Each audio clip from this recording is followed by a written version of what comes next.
بسم اللہ الرحمن الرحیم۔ السلام علیکم ورحمۃ اللہ وبرکاتہ۔ آج کی ہماری گفتگو کا عنوان خوابوں کی تعبیر کے حوالہ سے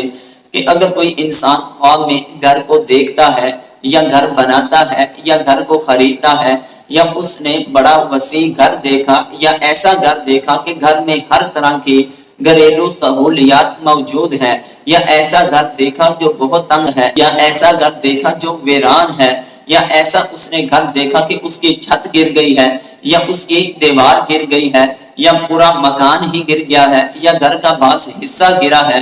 یا وہ مکان کو خریدتا ہے یا عورت خواب میں دیکھتی ہے کہ اس گھر کی چھت گر چکی ہے، ہر ایک کی علیحدہ علیحدہ تعبیر ہے۔ اگر آپ ان تمام تعبیرات کو جاننا چاہتے ہیں تو ویڈیو کو آخر تک ضرور دیکھیے گا۔ اگر آپ نے ابھی تک ہمارے چینل کو سبسکرائب نہیں کیا تو چینل کو بھی سبسکرائب کیجئے، لائک کیجئے، ساتھ بیل کے بٹن کو دبائیں تاکہ ہر آنے والی نئی ویڈیو آپ تک بآسانی پہنچ سکے۔ اگر کوئی انسان خواب میں گھر دیکھے تو یہ اس بات کی طرف اشارہ ہے اللہ تعالیٰ کی ذات اس کو مال عطا فرمائے گی اور اس کی جو دنیا کی سہولتیں ہیں اس میں بھی اللہ کی ذات اضافہ عطا فرمائے گی۔ اگر کوئی انسان خواب میں گھر کو بناتا ہے یہ اس بات کی علامت ہے کہ اللہ تعالیٰ کی ذات اس بندے کو نیک اعمال کی توفیق عطا فرمائے گا۔ اگر کوئی انسان خواب میں گھر بناتا ہے اس آدمی کے لیے بنایا گیا جو غیر شادی شدہ ہے، وہ مرد ہو یا عورت ہو، تو پھر ان کی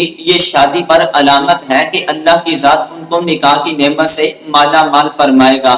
خواب میں وسیع گھر کا دیکھنا یہ دنیا کی وسعت کی طرف، یعنی جو انسان کو زندگی گزارنے کے لیے دنیا میں جن چیزوں کی ضرورت ہوتی ہے اللہ تعالیٰ کی ذات اس کو وہ بہت زیادہ عطا فرمائے گی۔ صاحب علم ہے تو علم میں بھی اللہ کی ذات برکتیں عطا فرمائے گی۔ اگر اس کے پاس مالیت ہے تو اللہ کی ذات اس کو سخاوت کی نعمت سے بھی مالا مال فرمائے گی۔ اگر خواب نے ایسا گھر دیکھا کہ اس گھر میں گھریلو ہر طرح کی سہولیات موجود ہیں، گھریلو زندگی میں جو جو استعمال ہونے والی چیزیں ہیں وہ ہر چیز اس گھر میں دکھائی دے رہی ہے، ایسا گھر دیکھا ہے تو یہ اس بات کی علامت ہے اگر وہ بیمار ہے تو اللہ کی ذات اس کو تندرستی عطا فرمائے گی، اگر وہ تنگ دست ہے اللہ کی ذات اس کو مال و دولت کی نعمت سے مالا مال فرمائے گا، اگر وہ معصیت گناہوں میں مبتلا ہے اللہ کی ذات اس کو توبہ کی توفیق عطا فرمائے گا۔ مقصد دیکھ کہ گھر کو اس طرح وسیع دیکھنا،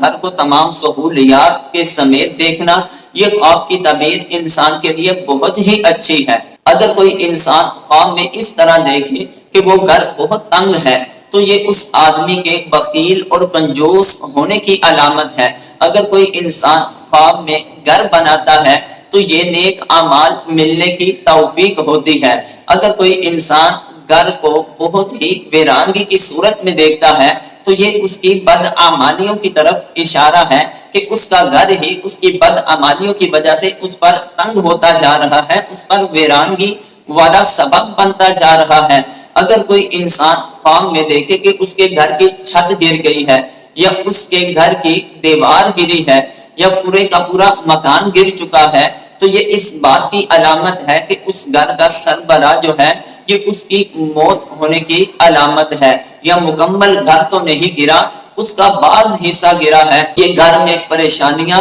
مشکلات آنے کی علامت ہے، یا افراد میں سے کسی بعض فرد کے اس دنیا سے جانے کی علامت ہے۔ اگر کوئی عورت خواب میں دیکھے کہ اس کے گھر کی چھت گر گئی ہے تو یہ اس بات کی علامت ہے کہ اس کا خاوند دنیا سے پردہ کرے گا، فوت ہو جائے گا۔ جس طرح چھت کی وجہ سے بندہ مقام میں محفوظ رہتا ہے اسی طرح خاوند کی وجہ سے بھی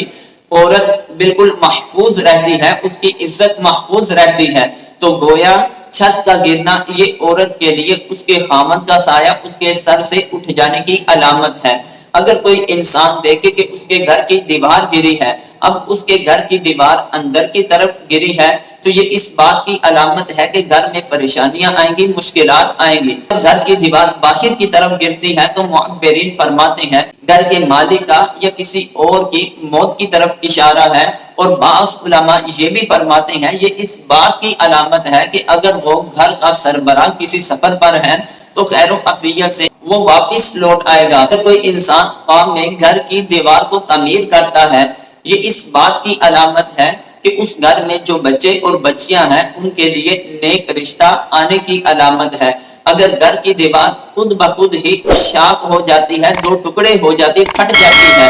یا گھر کی دیوار سے پانی نکلتا ہے، تو پھر بھی گھر میں بچوں کے لیے رشتہ آنے کی علامت ہے۔ اب ان تعبیرات میں جو تعبیرات ایسی تھی کہ جو پریشانی کا سبب تھا، اگر ایسے خواب دیکھے تو پھر انسان کو چاہیے کہ وہ اللہ کی بارگاہ میں توبہ استغفار کرے، صدقہ خیرات کرے۔ اللہ کی بارگاہ میں دعا ہے اللہ تعالیٰ کی ذات ہر ایک کو اپنے حفظ و امان میں رکھے۔